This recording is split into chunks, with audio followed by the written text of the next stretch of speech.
സങ്കീർത്തനം 34. ദൈവത്തിൻ്റെ സംരക്ഷണം. ദാവീദിൻ്റെ സങ്കീർത്തനം. അബിമലേക്കിൻ്റെ മുമ്പിൽ ബുദ്ധിഭ്രമം നടിക്കുകയും ആട്ടി ഓടിക്കപ്പെടുകയും ചെയ്തപ്പോൾ പാടിയത്. കർത്താവിനെ ഞാൻ എന്നും പുകഴ്ത്തും. അവിടുത്തെ സ്തുതികൾ എപ്പോഴും എൻ്റെ അധരങ്ങളിലുണ്ടായിരിക്കും. കർത്താവിൽ ഞാൻ അഭിമാനം കൊള്ളുന്നു. പീഡിതർ കേട്ട് ആനന്ദിക്കട്ടെ. എന്നോടൊത്ത് കർത്താവിനെ മഹത്വപ്പെടുത്തുവിൻ. നമുക്കൊരുമിച്ച് അവിടുത്തെ നാമത്തെ സ്തുതിക്കാം. ഞാൻ കർത്താവിനെ തേടി, അവിടുന്ന് എനിക്കുത്തരമരുളി. സർവ്വഭയങ്ങളിലും നിന്ന് അവിടുന്ന് എന്നെ മോചിപ്പിച്ചു. അവിടുത്തെ നോക്കിയവർ പ്രകാശിതരായി, അവർ ലജ്ജിതരാവുകയില്ല. ഈ എളിയവൻ നിലവിളിച്ചു, കർത്താവ് കേട്ടു. എല്ലാ കഷ്ടതകളിലും നിന്ന് അവനെ രക്ഷിക്കുകയും ചെയ്തു.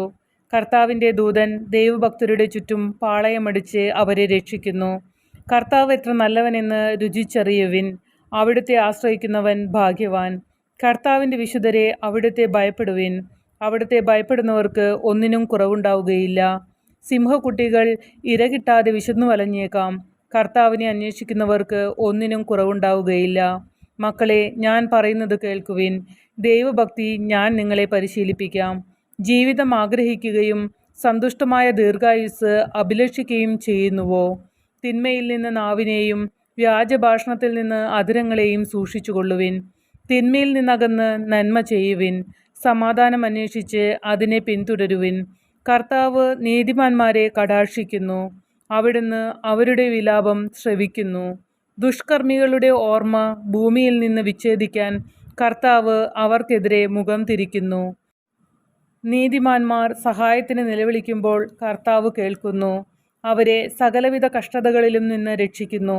ഹൃദയം നുറുങ്ങിയവർക്ക് കർത്താവ് സമീപസ്ഥനാണ്. മനമുരുകിയവരെ അവിടുന്ന് രക്ഷിക്കുന്നു. നീതിമാന്റെ ക്ലേശങ്ങൾ അസംഖ്യമാണ്. അവയിൽ നിന്നെല്ലാം കർത്താവ് അവനെ മോചിപ്പിക്കുന്നു. അവൻ്റെ അസ്ഥികളെ കർത്താവ് കാത്തുസൂക്ഷിക്കുന്നു. അവയിൽ ഒന്നുപോലും തകർക്കപ്പെടുകയില്ല.